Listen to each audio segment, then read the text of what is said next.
back in 1935, Paris were the dumping grounds for black musicians. You didn't have to be a good player, just to be black, and you could get a job anytime, anywhere. Tomorrow, Arena looks at the special relationship between Paris and the African and Afro-American worlds, examining their influence on Parisian culture as they've affected choreographers, artists, musicians and filmmakers.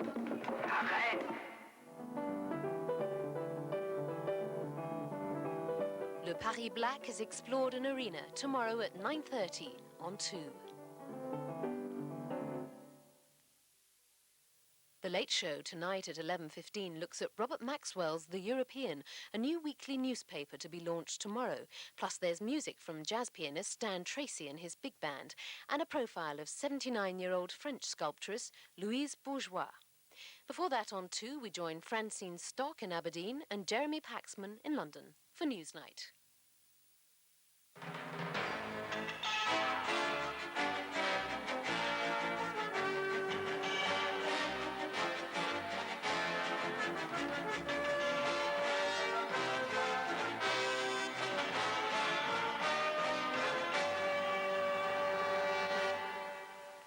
Good evening from Aberdeen on the first day of the Scottish Conservative Party conference. Here in the conference centre and also at Westminster, the day has been hijacked by 2 headline stories, each aimed at the party's leadership. First, Michael Heseltine's diatribe in the Times against the poll tax. It upstaged the debate here in Aberdeen and it dominated Prime Minister's question time in the Commons. Speaker, my right honourable friend, the member for Henley, had many good ideas in his article. It was fine in theory, but wrong in practice, she continued. With regard to structural changes in local authorities, I should have thought the right honourable gentleman would be well aware that those could not take place during the lifetime of the present Parliament.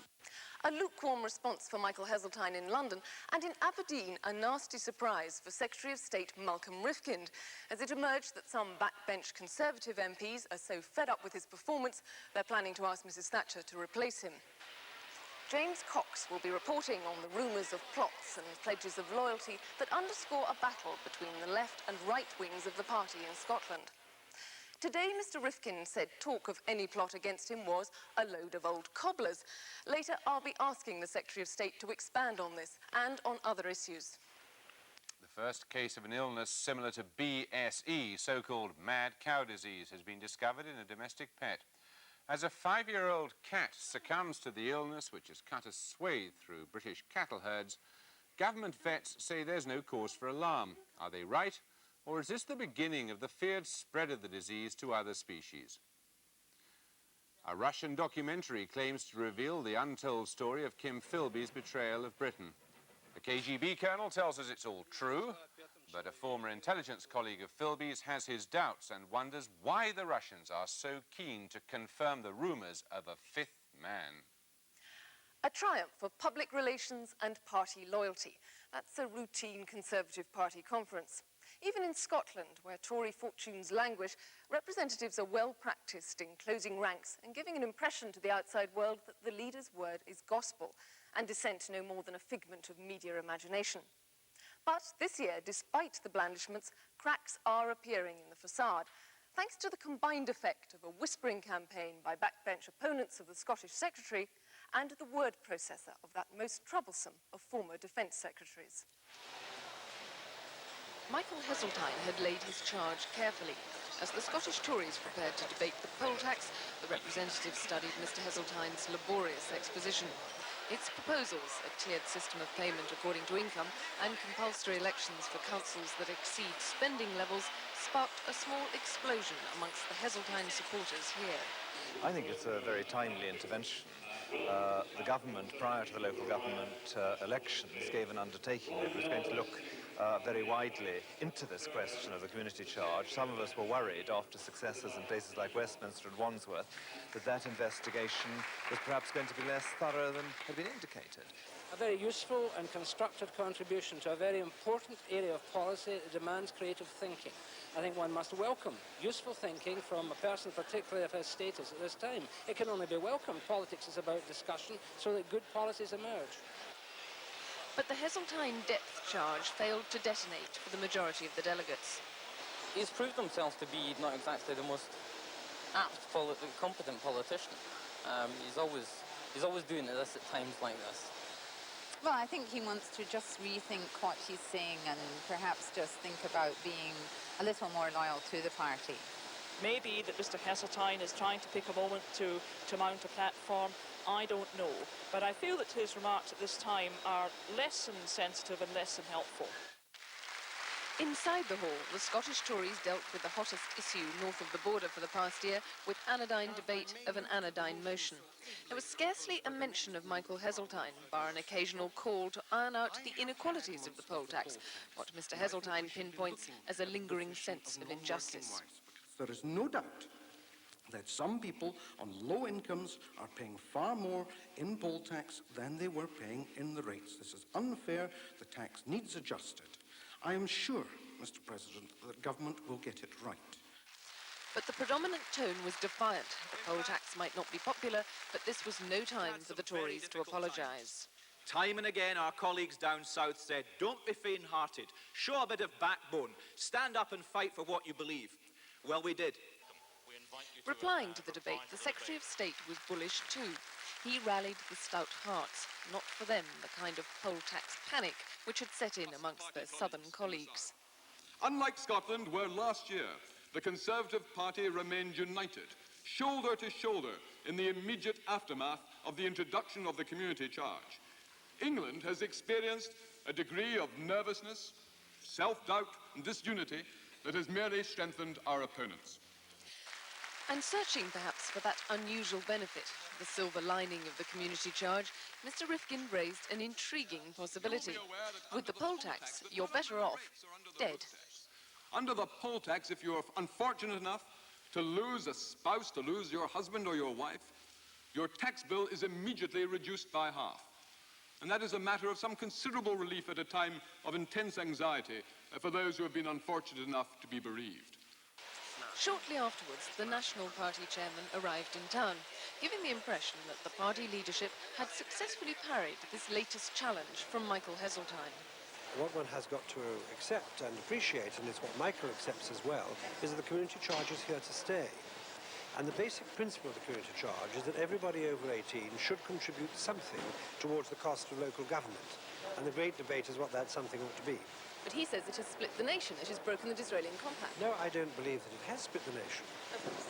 Well, he's entitled to his views, but I don't believe that it has split the nation. In fact, we fought the local government elections last week on the community charge, and it's a very high-risk strategy, and I was at times criticised for it, but we did very well, because we fought on the principle that Conservative councils cost you less and Labour councils cost you more, and we did very well in those elections. But local elections and general elections are a different thing. He says that you are at risk in the general election, that there is no second chance, you have to get it right now, and that you have alienated both your traditional supporters and also your new recruits. Well, I don't find that at all around the country. Otherwise, we wouldn't have won control of Westminster and Wandsworth last week, would we?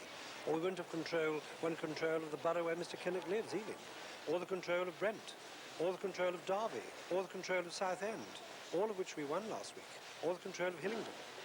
And we did that by positive votes of people wanting to support the Conservative Party and wanting to support the community charge. The fundamentally critical terms in which most of Mr Heseltine's argument are couched today does inevitably open up the whole question of a leadership contest again. Would you see this as his manifesto? Well, I would hope that it is, and I hope he doesn't see it as that, because I'm sure Michael wants us to win the next general election. And the surest way of doing that is remaining under Margaret Thatcher's leadership. She will lead us into the next election, she should lead us into the next election, and we'll win the next election under her leadership. Kenneth Bacon. The divisions between Michael Heseltine and the leadership are in many respects mirrored in the Scottish Party and personified in the differing approaches of the Scottish Secretary and the party chairman, Michael Forsyth. However, as James Cox now reports, in London the question is about the direction of the party, while in Scotland it's about its very survival.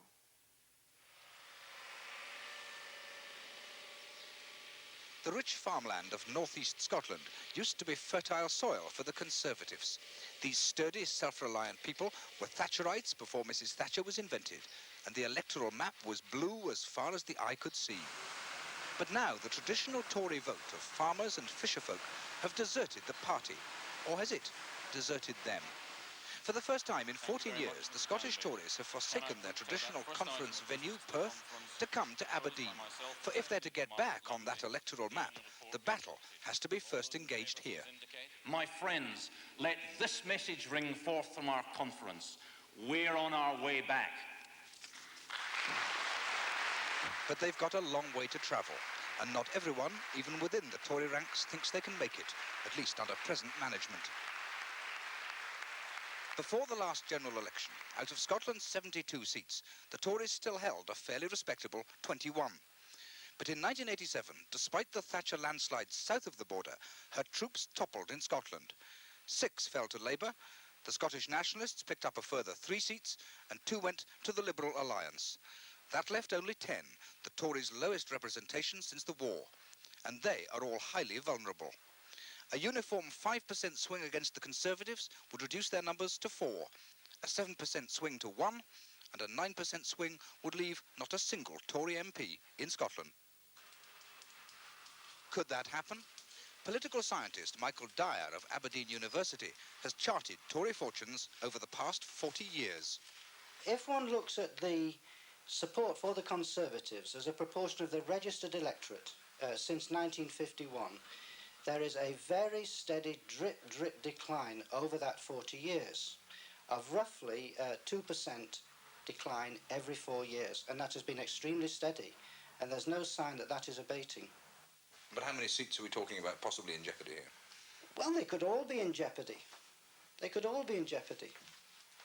It's as serious as that? It's as serious as that. There are 2 opposing viewpoints as to how the Tories might go about recapturing Scotland, and it's split the party down the middle.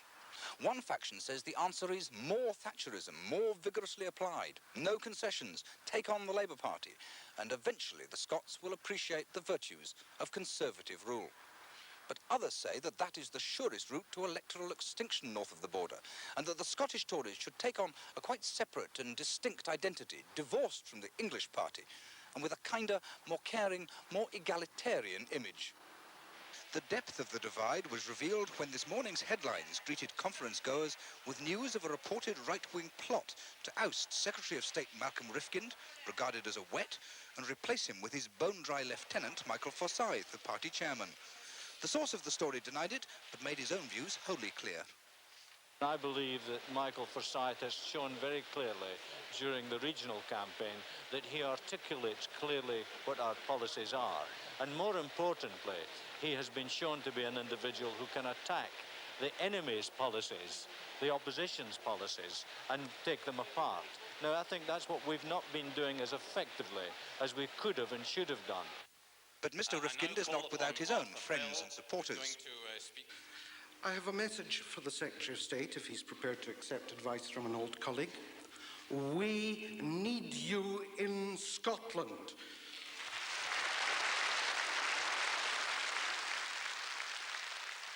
And you are our main hope for victory in 1992.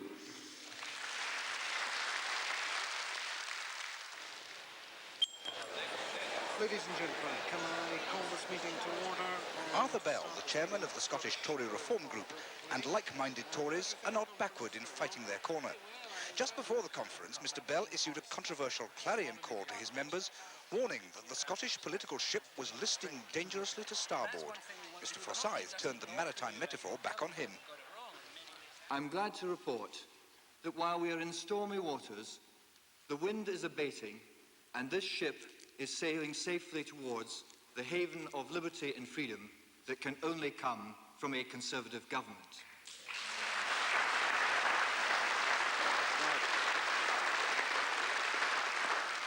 Mr. President, those calling for lifeboats are a sad crew.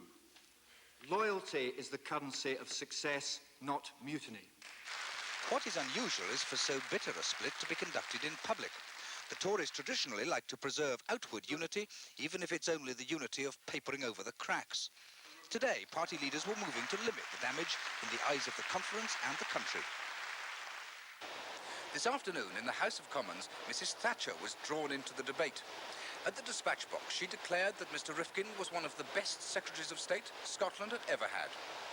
But even such displays of solidarity can't conceal the fact that the party is divided and some members disaffected.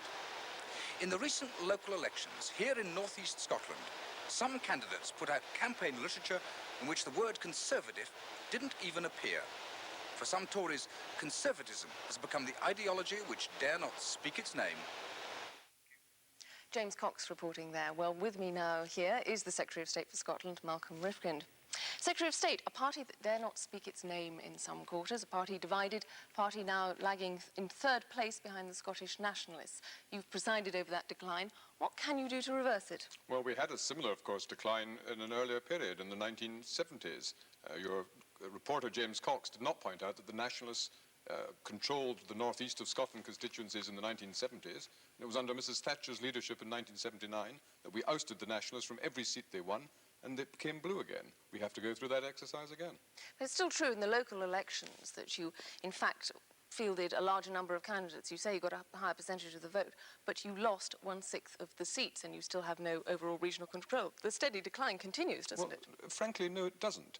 Because Scotland was one of the few parts of the United Kingdom where the Conservative vote actually went up last week and the Labour vote fell. And at a time... But you were fielding more candidates. Well, not just because we were fielding more candidates. In my constituency, my majority would have been almost double at a general election. Likewise in Michael Forsyth's, likewise in Alan Stewart's, and most of our other members of Parliament. So there were major areas of growth in Scotland. We have major problems. I'm not remotely complacent. Of course, we've got a tremendous job to do. But it's the first time in an election where the party is doing badly in the United Kingdom as a whole, where the Conservative vote in Scotland has actually gone up. Now let's turn to your position. In James Cox's report, we heard Bill Walker say that Michael Forsyth, perhaps should be the man for your job because he was attacking the enemy's policies and that's something that the party was not doing effectively. Now, is it not true that a substantial proportion of the Scottish party thinks that you are ineffective? I haven't the faintest idea, but apart from Bill Walker, no one's actually said so. And certainly no one at the conference today said so. You're not far the concerned? opposite. I don't know whether I need to be concerned or not. If you do think it's a load of old cobblers? I do think it's a load of old cobblers, because even Bill Walker hasn't had the courtesy to actually put that view to me. If he has gossiped with journalists, he's perfectly entitled to do that.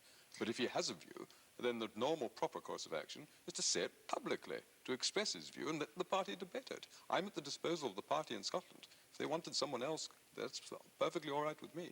That is not the message I've received. But doesn't this all go back to the budget time and the question of whether you were sufficiently representing Scotland's interests over the question of the rebate of the poll tax and whether or not that should be backdated? Do they not feel that you are not fighting strongly enough in Cabinet for them? I think on the contrary, it was thanks to my own intervention that I was able to persuade my colleagues that there had been an omission in the original statement of the budget, and as a consequence, an announcement was made within 48 hours, which was extremely well received in Scotland and is seen as resolving that particular difficult problem. You had some fairly sharp words today for some colleagues south of the border. You talked about them being somewhat faint-hearted. You said that they were nervous, full of self-doubt about the poll tax. Would you include Michael Heseltine in that? No, not necessarily, though I have to remind Michael that he actually voted for the community charge legislation in Scotland, and therefore it comes a little bit difficult for us up here when he criticises it being applied south of the border. I think he has to explain that particular inconsistency. But the point that I was making is that some of our backbench colleagues in the south have been a bit nervous. And what we've said to them is, look at our experience. The community charge has been in effect in Scotland for a year. The Conservative vote has gone up in Scotland during that period of time. And in addition to that, the main focus of the local elections in the last few weeks has been the roof tax put forward by the Labour Party, which has been a massive source of embarrassment, with the Labour Party divided on its merits. Do you not, though, have any sympathy with Michael Heseltine when he talks about those ordinary people who aren't political philosophers, who feel somewhat let down by the whole community charge and who are drifting away from the Conservatives? Of course there are particular problems, and of course he is quite right to say that we have to look for ways of improving it where justified on its merits. What I am saying, and what I think most of us would strongly believe, is that, first of all, there has to be a commitment to the community charge, because it is the only system of local government finance that ensures that all who benefit from local services make a contribution towards the cost of it. And if you believe in local democracy, that is a fundamental ingredient of any such local democracy. Secretary of State, tomorrow you may well have to deliver some more bad news to the conference here. It could be that inflation is well over 10%. How are you going to present that piece of information as good news? Well, first of all, obviously the question of inflation is something something which the Chancellor will be indicating in due course if he thinks it appropriate. So far as inflation is concerned as an issue, what we are all agreed upon is inflation is far too high. The question is whether the Labour Party would be having a more effective strategy for getting it down. And so far as we can all see, the only credible way of reducing inflation to acceptable levels is by the strategy currently pursued by the government. But this is, after all, we know it's a Conservative Party conference, it's a question of presentation. How are you going to put the best face on it? Well, I'm not going to suggest that inflation, which is higher than we would like to see, is anything other than a serious question. It would be quite dishonest to suggest otherwise. The real issue that the nation as a whole is interested in is inflation likely to come down as a result of this government strategy? Would it be more likely to be low or high under a high-spending Labour government? And the answer to that is perfectly obvious. Malcolm Rifkind, thank you very much Thank indeed. you. And now back to Jeremy in London. Thanks, Francine. There is no need to consider having your cat put down, says the government chief vet. Small comfort for the owners of a Siamese in Bristol, which a post-mortem revealed was the first cat to show evidence of a condition similar to mad cow disease. The Ministry of Agriculture says there's no evidence of any link between the cat's sickness and the disease in cattle. A spokesman for the British Veterinary Association said the cat wasn't mad, but tipsy. Labour's agriculture spokesman David Clark says every pet owner in the country will be alarmed by the news. He blames government complacency. The implications in a moment, but first David Koss on the story behind this latest outbreak. Spongiform encephalopathy is a family of diseases which destroys an animal's brain. In sheep, it's been known since 1732. It's called scrapie. Sheep offal was the prime suspect when the bovine form struck British cattle herds in November 1986. The cattle had been fed meal made from ground-up sheep meat. Post-mortems revealed the telltale signs of brain degeneration. Antelope at zoos began to die from a similar disease at the same time. In the 1960s, ranch-reared mink had also succumbed in a similar outbreak after being fed sheep carcasses. Now the first known case has appeared in a cat. It intensifies the arguments among scientists about the disease. Can it spread from one species to another? Does it die with the individual animal, or can it be passed to offspring? The biggest worry is whether it can travel up the food chain and infect human beings. There is a theoretical risk to humans. That is because humans are just mammals. And the disease in sheep has been transmitted experimentally to a great many mammals, including monkeys. And it's been transmitted to cows, as we know, and now it's been transmitted to cats. To a cat, anyway, probably the first of many. Why should humans be exempt? The government's chief veterinary officer says that in the Bristol case, there's no evidence at present that the condition is transmissible, nor that there's any known connection with similar animal diseases. No cause for alarm at all. This is only one cat death out of 7 million cats in the UK, and there is no reason for cause for concern at all. If we hadn't got the other encephalopathies in animals in this country, this report would be published without comment. The Ministry of Agriculture sought to calm fears over the cattle disease as the number of deaths mounted, leading its critics to accuse it of complacency. It was 20 months after the first case that ministers banned the feeding of meat and bone meal to cattle and sheep. Later, they paid farmers half the cost of slaughtering infected beasts. Cases were then running at under 300 a week. In February, Agriculture Minister John Gummer offered full compensation, and the number of reported infections soared to around 460 a week. To date, there have been 13,000 confirmed cases. Because of the long incubation period of the disease, it won't be until around 1993 that it will begin to be clear whether the ban on suspected feed will eradicate mad cow disease. Meanwhile, the major cat food manufacturers had already imposed their own voluntary ban on suspect meat in their products, although smaller producers aren't covered. As for the meat trade, other countries are unconvinced. The European Community has banned the import of British cattle over 6 months old. Germany prohibits all British beef imports, and Russia has banned dairy products as well.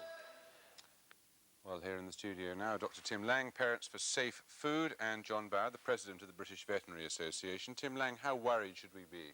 Well, I don't think we should be panicking, but it certainly calls for concern. It's another bit in the rather worrying spongiform jigsaw, we'd never expected to get a feline spongiform encephalopathy, and we now have got one. But 1 cat in 7 million's hardly great cause for concern, is it? Of course not, but we've never had it before. We know from American studies that it could be put in under laboratory circumstances, but this is another species on mink, mice, zoo animals, cows and sheep. We wonder where it's going to stop. That's why we're concerned. John Bauer, what's your view? This is an encephalopathy that has occurred in a cat for the first time. On microscopic examination, it looks very similar to the other encephalopathies, and it's very easy to make the quantum leap that it's a transferable one. It isn't necessarily a transferable one. Cats, for instance, do get other encephalopathies caused by thiamine deficiencies, and there's a condition of young Siamese and foreign short-haired cats also that causes this type of spongiform change in the brain. Not identical, but they're not transferable. I think it's a quantum leap to think that this one is, but I would very much like to know that tests are going on. But you couldn't give an assurance, could you, that somebody, for example, perhaps bitten by this particular cat might not suffer some ill effects?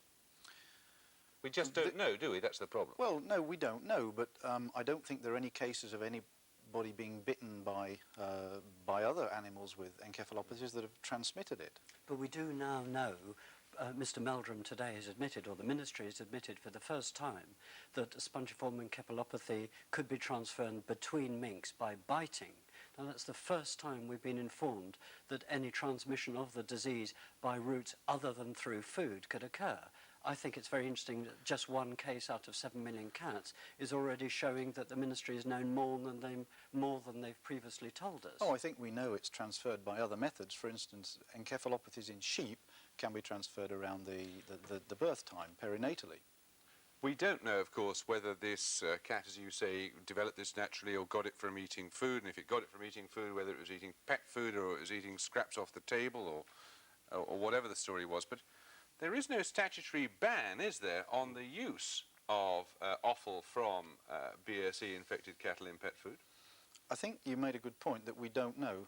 Now, we've got to find out, and I would like to think, and I'm fairly certain that the Ministry will be making full use of the cat brain remaining to find out whether this is a transmissible case or not. Well, it's more autopsy on the cat brain, is it? They have to use that brain to try and cause infection in other species, probably mice. Mm-hmm. At the other end of the scale, they ought to be really investigating this cat's behaviour, this cat's environment, this cat's food. Yes, I understand that this cat and the other 4 perfectly healthy ones that live in the same house are fed, I understand, a very wide variety of foods, typical Siamese cats, from pet food, pet shop products, pet shop meat, to prepared foods, to tinned dehydrated foods as well. So it's a very wide range, and I would like to think that a very thorough investigation of that is going on. I would say, I would agree with you that we need more research, there's no doubt about it. But one of the things that always worries me over stories like this is that it exposes yet again Ministry complacency. We've had too little, too late, constantly throughout this spongiform encephalopathy saga for 3.5, 4 years. What I do hope is that we will learn the long-term lessons, that we shouldn't think these things are unimportant until they've become so important that the public is worried. There are fundamental changes that have got to be made in the approach of the Ministry of Agriculture. It's got to start changing its philosophy. That's the crucial issue behind this spongiform. Do you think in the medium term, though, that there ought to be a statutory ban on the use of BSE-infected offal in pet foods? I think there should be a ban on feeding BSE-infected remnants to anything. Indeed, without doing that, the Ministry would be grossly irresponsible. I think it has to be said that the Pet Food Manufacturers Association took this brave decision before it was a legal requirement to ban offal. But it was a voluntary. It's only voluntary. It was a voluntary code which anyone can break whenever they like. But I understand that members of the PFMA don't break that code. That's the Pet Food Manufacturers Association, yeah. But it's all on trust. Trust and trust. And trust is easily broken. Yes. Okay, I'd like to clarify one final point in the few moments remaining. Is there any danger on the basis of this to humans? Not at the moment, no. But further research is needed to find out. I'm a cat owner. I am not the slightest bit concerned that I will get any problems from my cat or anybody else's. But I do need further research into it. Very quickly. We need more research, but we also need a compulsory ban straight away. Gentlemen, thank you. In a few moments, new light from Moscow on the extraordinary career of Kim Philby. But first, some of today's other main news stories. The Bank of England has said inflation could hit 10% and stay around there for some time to come. The warnings contained in the bank's quarterly bulletin and comes the day before latest official figures are expected to show inflation at its highest for 8 years at about 9.5%. Some of the families seeking compensation after the 1988 Lockerbie air disaster have agreed a £10 million settlement with Pan American Airlines. The agreement covers only casualties and property damaged on the ground in the Scottish village of Lockerbie. Claims against the airline by relatives of the 259 passengers and crew who died remain unsettled. A passenger plane crashed in southern Mexico tonight, and early reports suggest at least 27 people may have died. Among those on board was a Mexican bishop who was traveling to the city of Tuxtla Gutierrez for the visit of Pope John Paul tomorrow. The government was defeated in the Lords tonight over the National Health Service and Community Care Bill. By a majority of 1, peers backed an opposition amendment forcing local authorities to detail plans to look after those moving out of institutions. It was the government's 3rd defeat on the bill this week. The Channel Tunnel builders have promised the government they'll review work practices and safety following the 6th death on the site. The move came after a meeting between the Employment Secretary Michael Howard and the Chief Executive of the construction group Transmanche Link. Work on the 2 main tunnels has been stopped since a man was crushed on Monday. Markets now, and in London, share prices closed lower after a stream of gloomy company news and warnings of lower profits. The 100 index closed down 6 points at 21.57. Prices were cheered on Wall Street, though, after good news on the sale of government bonds, leaving the Dow Jones up 6 points at 27.38.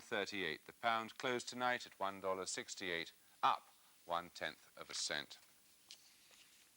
The 5th man, that mysterious, perhaps non-existent member of the Philby Burgess McLean Blunt spy ring, just won't go away. Tomorrow night, Soviet television is due to broadcast a documentary entitled Cambridge Graduate. It's a glowing tribute to the betrayal of Britain by Kim Philby, a man whose treachery cost the lives of untold numbers of British agents.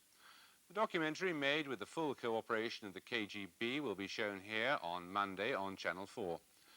Apart from the obvious novelty value of seeing Russian spies talking about their work, the film also contains several specific allegations about the ways in which Philby served the Lubyanka.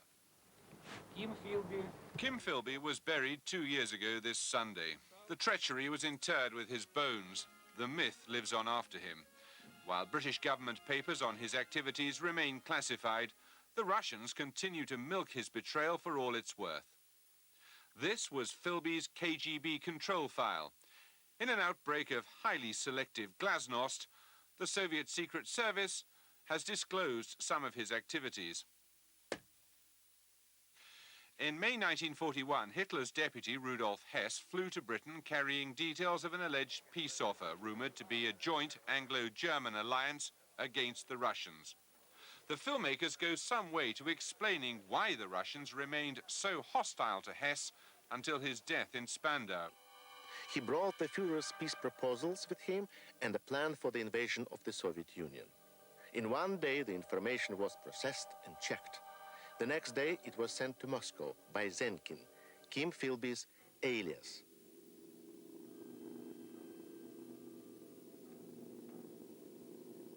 Correspondence with Zenkin was through Rybkina, alias Zoya Ivanovna Voskresenskaya. A KGB colonel, she verifies the value of Kim's information. Как оценивалась информация Филби? Очень высоко. Очень. Ему верили.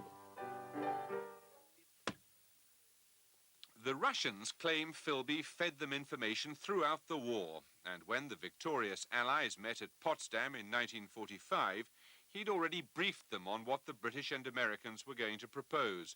Is this the explanation for Stalin's much remarked upon smile? Did Stalin receive information about the Allies' plans during the conference? And was it from Kim Philby?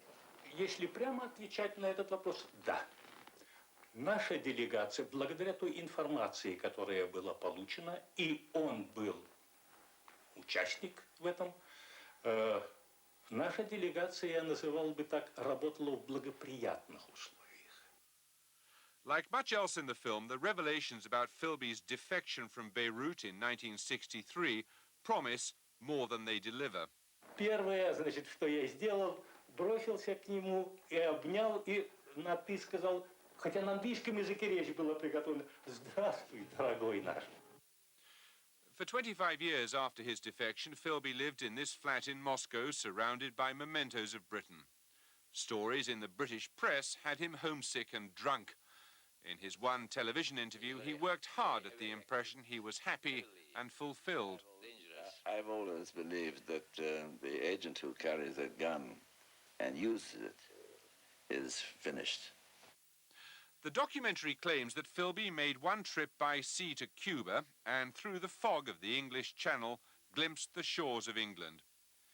It is less forthcoming on the obsessional neurosis of British intelligence, whether there was or wasn't a fifth man. То, что пятый был, это факт. Это факт. А вы с ним не знакомы, да? Я с ним знаком.